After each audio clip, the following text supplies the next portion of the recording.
বর্তমানে মুসলমানদের দিক থেকে যদি কেউ লড়ছে তাহলে একমাত্র শুধুমাত্র আসাদুদ্দিন ওয়াইসি লড়ছে।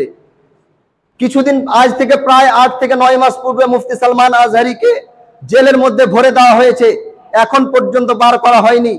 বিনা কারণে মুসলমানদের মসজিদকে ভেঙে দেওয়া হচ্ছে, মুসলমানদের মাদ্রাসাকে শহীদ করে দেওয়া হচ্ছে। এখন বর্তমানে যে পরিস্থিতি, এখন যদি বর্তমানে দেখা যায় আমরা কোন নেতার সাপোর্টেই নয়, যদি সাপোর্টে আছি সেটা আলাদা ব্যাপার, কিন্তু একদিকে দেখা যদি যায় তাহলে সব নেতা নিজের জায়গায়। কিন্তু বর্তমানে মুসলমানদের দিক থেকে যদি কেউ লড়ছে তাহলে একমাত্র শুধুমাত্র আসাদুদ্দিন ওয়াইসি লড়ছে। কিছুদিন আজ থেকে প্রায় 8 থেকে 9 মাস পূর্বে মুফতি সালমান আজহারিকে জেলের মধ্যে ভরে দেওয়া হয়েছে, এখন পর্যন্ত বার করা হয়নি। আবার নতুন একটা দেখলাম যে কি একজন কিংবা দুইজন আলিমকে ওমর কায়েদের সাজা দিয়ে দিয়েছে যে তাদেরকে আর কখনো জেল থেকে বাড়ি করা হবে না তারা যতদিন ইন্তেকাল হয়নি। আল্লাহু আকবার। কি হচ্ছে এখন? বর্তমানে মুসলমানদের উপরে অত্যাচার করা হচ্ছে। যদি কানুনের উপরে মানুষ চলে তাহলে কখনো এই জিনিসগুলো করতো না। আমাদের উপরে এখন অত্যাচার করা হচ্ছে, বিনা কারণে মুসলমানদের মসজিদকে ভেঙে দেওয়া হচ্ছে, মুসলমানদের মাদ্রাসাকে শহীদ করে দেওয়া হচ্ছে, আর অন্যান্য কিছু সমস্ত জিনিস মুসলমানদের উপরে চাপ দিয়ে দেওয়া হচ্ছে।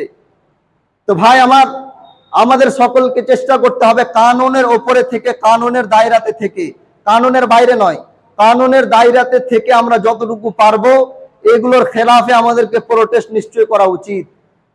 একের পর এক আমাদের আলিমদেরকে ধরে নেওয়া হচ্ছে, আমাদের আলিমদেরকে জেলে বন্দি করে দেওয়া হচ্ছে। মুফতি সালমান আজহারির কোনো কুসুর নেই, আর অন্য বেয়াদব আমার রাসূলের শানে বেয়াদবি করে, কিন্তু তাদেরকে এখন পর্যন্ত জেলের মধ্যে অ্যারেস্ট করা হয় না। কয়েকদিন পূর্বে কলকাতার ওই মেয়ের সঙ্গে খারাপ ব্যবহার করা হলো, মেয়েটাকে জান থেকে মেরে দেওয়া হলো, কিন্তু তাদের উপরে এখন পর্যন্ত কোনো ভালো, কিন্তু তাদের উপরে অ্যাকশন নেওয়া হলো না। কিন্তু মুসলমানেরা কিছু না বলার পূর্বেই তাদেরকে শেষ করে দিচ্ছে, তাদেরকে জেলের মধ্যে বন্দী করে দিচ্ছে। যারা একটু আওয়াজ উত্তোলন করতে যাচ্ছে তাদেরকে জেলের মধ্যে ভরে দিচ্ছে। তাহলে এটা কিসের কারণে হচ্ছে? আপনাদেরকে একটা হাদিস শুনিয়েছিলাম, আমার রাসূল বলেছিলেন, এই আমার সাহাবারা, একটা সময় আসবে তখন চারিদিককার অন্য অন্য ধর্মের লোকেরা মুসলমানদের উপরে এমন ভাবে ঝাঁপিয়ে পড়বে যেমন পাগল কুকুর, কিংবা যারা ভুকা রয়েছে কয়েকদিনকার, একটা পাগল কুকুর যদি কয়েকদিন থেকে না খেয়ে থাকে, সে যাকে পাবে, মানুষকে পাবে, অন্য অন্য জিনিসকে পাবে, সবার উপরে যেমন ঝাঁপিয়ে পড়বে, তেমন তোমাদের ওপরে এমন এক জামানা আসবে যে অন্যান্য ধর্মের লোকেরা তোমাদের উপরে ঝাঁপিয়ে পড়বে।